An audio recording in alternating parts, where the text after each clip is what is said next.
Look at this climb, look at this climb. Woo! Hey everybody, it's Charlie from Daily Motor, and I am about to embark on a mountain bike ride that is about 7.5 miles, and they estimate, they being the internet, estimates it should take you just over 2 hours to complete because it is up some fairly steep hills. It is a pretty big elevation climb that we are supposed to go up and come down, but I reckon it'll take me about half that time because I am riding this. This is the Ducati MIG-S e-mountain bike. It's a class 1 electric assist mountain bike produced in partnership with Ducati and, forgive me if I'm mispronouncing, but Thok? I assume, I like to say Thok bikes. It's about $6,000 and it's got the maximum amount of power in electric assist that you can have on a class 1 mountain bike. That means it's entirely legal and acceptable for me to be using it on normal mountain bike trails like this, but it allows me to ride much steeper hills than I would be able to typically ride on a standard mountain bike and do it in much less time than I would be able to on a standard mountain bike, because in its maximum power mode, it'll provide up to 400% assist going up the hills, allowing me to essentially feel like a mountain biking superhero. Not only does it have the power assist, but it's got some great hardware on it as well.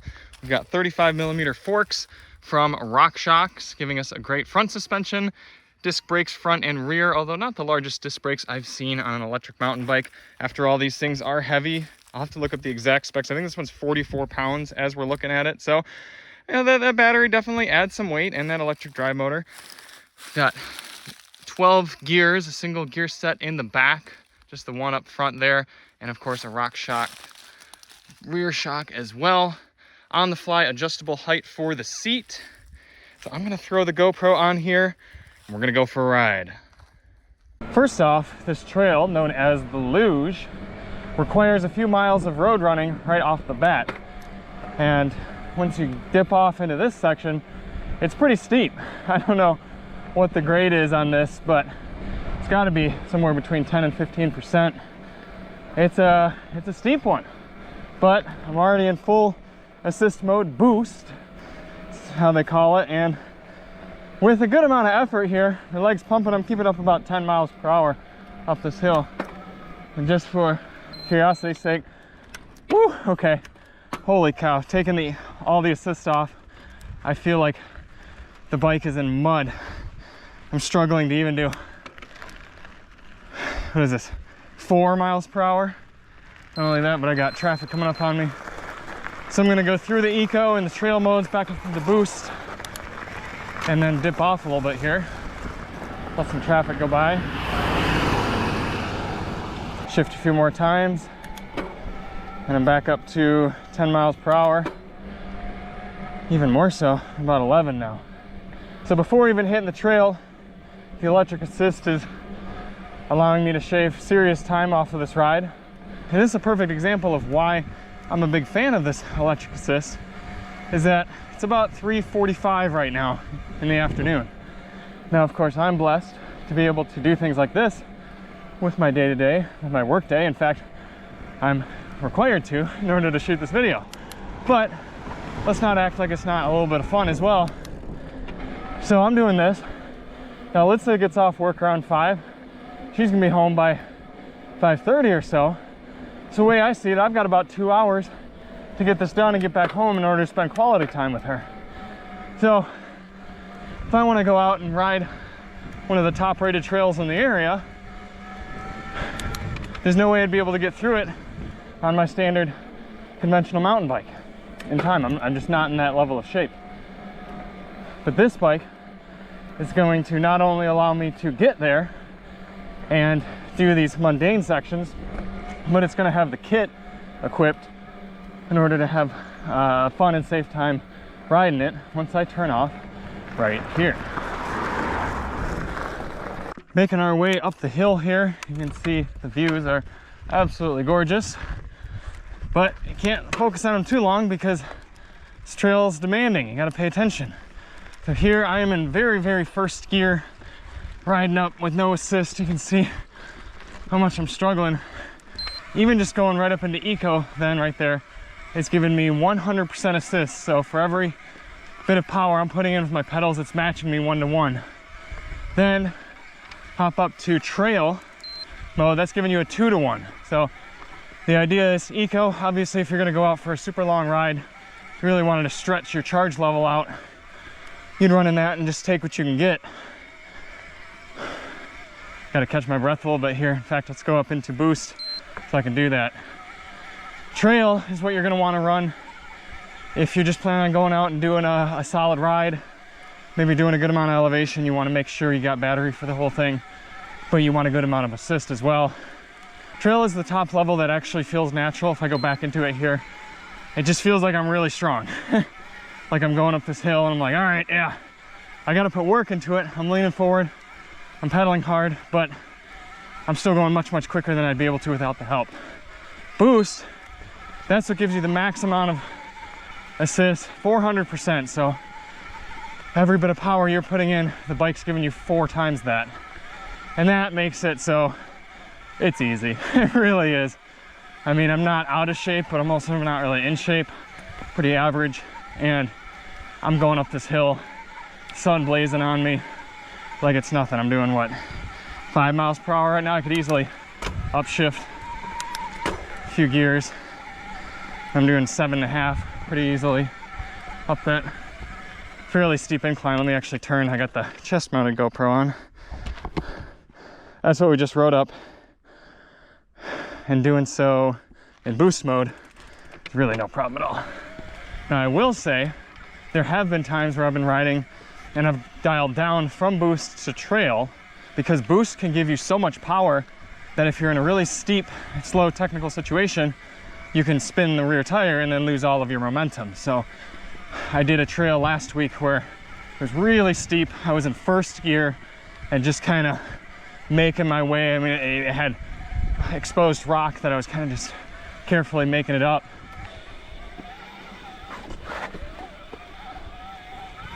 And I dialed down to trail because it was still giving me a lot of help even at the slower speeds, and it was keeping me in a safer predicament. Now, when I first headed out on this bike for my initial ride a few weeks ago, I first started in eco because I was like, all right, well, I'm gonna be out for a few hours. I wanna make sure it's gonna last. And then I jumped up to trail and I was riding around in trail for a while, going uphill. It was all uphill from my house. And the battery bar down here, it never even moved. I was like, oh wow, I'm halfway through my incline, because obviously you ride up and then you got to come back down. I was halfway through my climb and the battery bar hadn't even moved. So I was like, oh well, shoot, what am I doing down in trail? Let's use boost. And sure enough, you can go for hours of riding with a good amount of elevation in boost mode, and the battery is totally fine.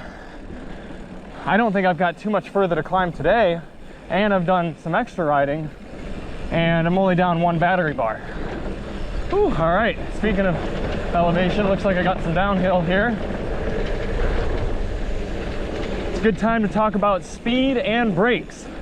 So one thing you should know about speed, due to at least European regulations, I don't know if we actually have official rules here in America, especially at the federal level, but at least in the EU and the UK, Ducati has to limit the electric assist to 18 miles per hour, is roughly 18. So you can be pedaling along, accelerating, and once you hit 18, the electric assist cuts out. So that doesn't mean you can't ride faster. You'll see when we're going downhill, we'll get plenty faster than 18 miles per hour, and even on a flat ground, I can pedal this thing manually and get it well over 18. But just know that the electric assist part is only going to help you up to 18. And honestly, I've been totally fine with that, because you got to understand the key distinctions between class 1, class 2, and class 3 electric assist bikes. This is not what you would generally call an e-bike. It's an electrically assisted bicycle. And that key distinction comes in that I do still have to do the pedaling. There's no throttle. There's no acceleration lever on my right hand that I can use in order to make the bike accelerate without my help. And honestly, there are plenty of people riding level 2 and level 3 electric bikes that are essentially unlimited at the level 3 level. that are not riding them safely. They're going out and doing motorcycle levels of speed on a machine that's just barely capable of it when you're talking tires, brakes, and suspension, and riding skills that probably aren't up to snuff, and the lack of the safety gear. So 18 miles per hour from this level 1 electric bike actually keeps me from getting in over my head in a lot of these trails, and makes it so I'm not riding faster than would be safe, which, trust me, can definitely still happen on this. But it's helping to prevent me from being in an unsafe situation riding well above my skill level. And not only that, it's keeping me from being a danger to others, and it's keeping me from tearing up these mountain bike trails. So if you see someone out with a level 1 electric bike like this, don't be mean to them. There's plenty of reasons why someone would choose to ride a bike like this. I've already gone over some of them. We'll talk about some more in a minute. But they're not hurting the sport, they're helping it. Quick pause for this view. Pretty gnarly. Too bad it's a bit hazy today, but it's going to be even better once we get up there. So let's talk practical uses for these bikes. And I talked about it a bit earlier when I talked about how I'm able to get a ride like this done in a fraction of the time that I would be on a conventional bicycle. But what about for riders who might be entirely prohibited from riding and doing mountain biking without some level of assist? Think elderly people, or weak or feeble, or even just someone who's not an intense rider, someone who's just more of a casual bike rider, but you still want to be able to go out and do trails with them. For example, I would love to ride this trail with Alyssa or my brother or my father. And my brother and my father could probably do it with me. We both had traditional bikes, although it would take much, much longer. But Alyssa, she's not a big biker. She essentially rode a bike in college to help get through between classes, and then doesn't really do much biking other than that. But I could put her on an e-assist mountain bike and do an easier trail like this. Now, I wouldn't push her down the single track and steep sections that we're going to be going down here in a little bit, but these wider, more 2-track levels and areas, yeah, why not? The assist is just going to help her do the climb without killing her right away. Whew. Okay, this is looking like a pretty intense downhill section we're about to run.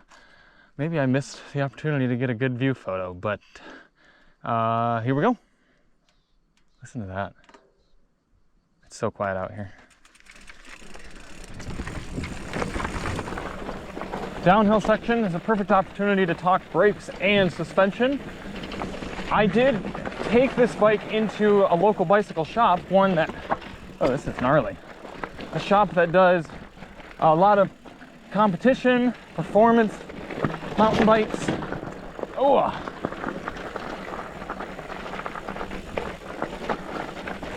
And I said to the owner, I said point blank, what is this? You're looking at this bike, the sticker price is $6,000. Is it a markup? Because I was expecting that Ducati essentially took a $4,500 bike from stock, slapped their name on it, and is charging $6,000 at their motorcycle dealerships, while prospective owners are waiting on their Tuonos and their RSV4s. They say, hey, well, let's get a little tubby there, mister. How about you head out on one of these and have some fun and lose some of that weight? But no, he said the componentry that he sees, and he wasn't familiar with Thock, but he was familiar with RockShox, and he said, yeah, that actually seems like a well-priced bike for what you're getting. And that made me happy. He did point out that the typical bikes, e-assist bikes, electric mountain bikes they sell, go from $7,000 to $12,000 in their shop. So this is definitely not the most expensive sort of electric bike that you can find. Woo!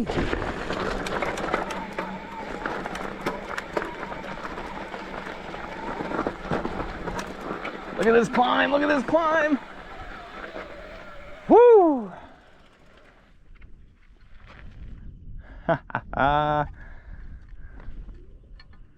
Nice.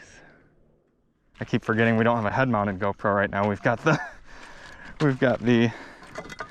chest-mounted GoPro, so I actually have to turn my body for you all to see everything I'm seeing. This is the type of thing that you get to experience when you've got some electric assist to help you get out here into the boonies. So I was happy to hear that the bike's got all of the proper mountain bike kit that you need in order to be out here and do trails like this.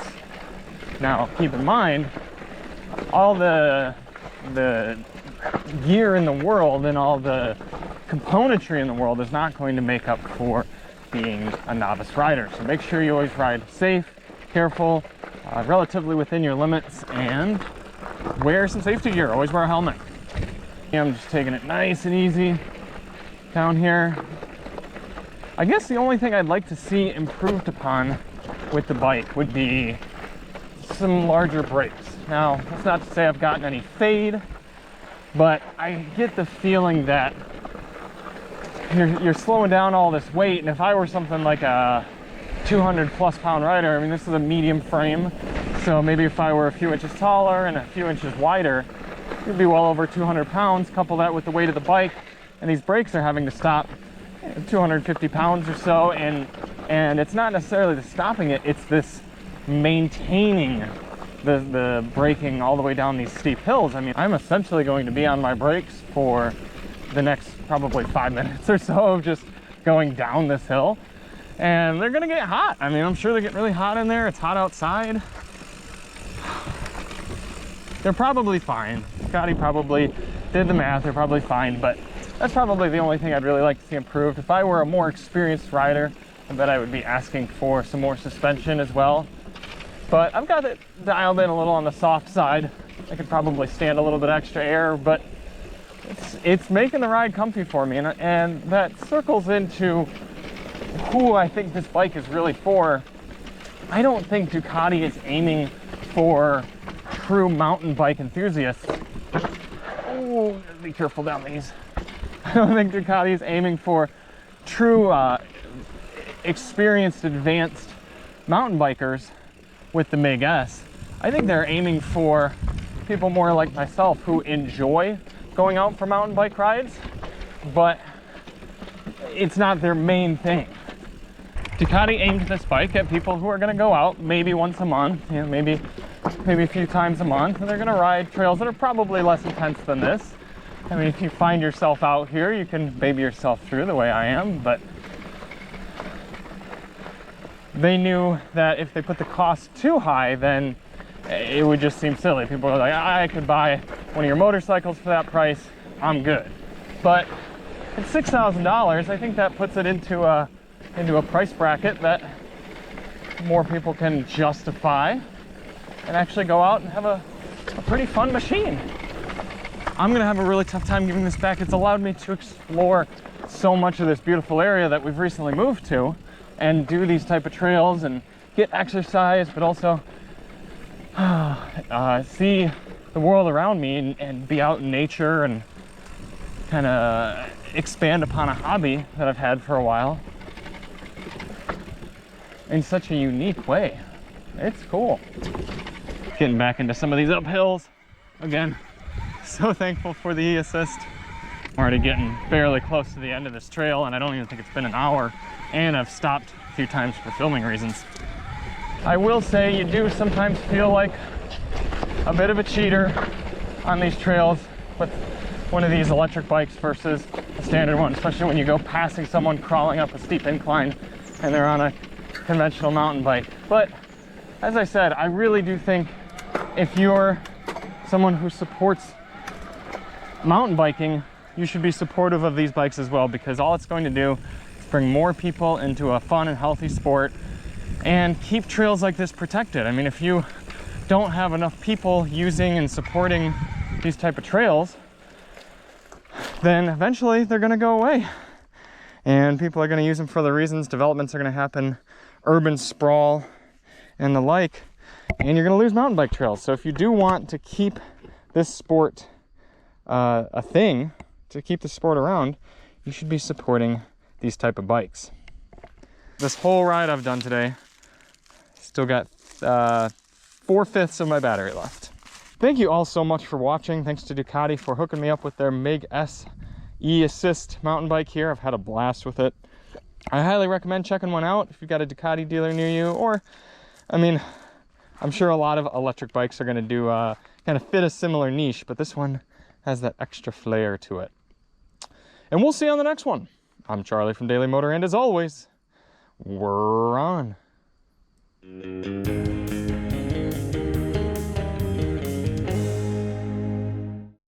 Oh, and it took me 50 minutes.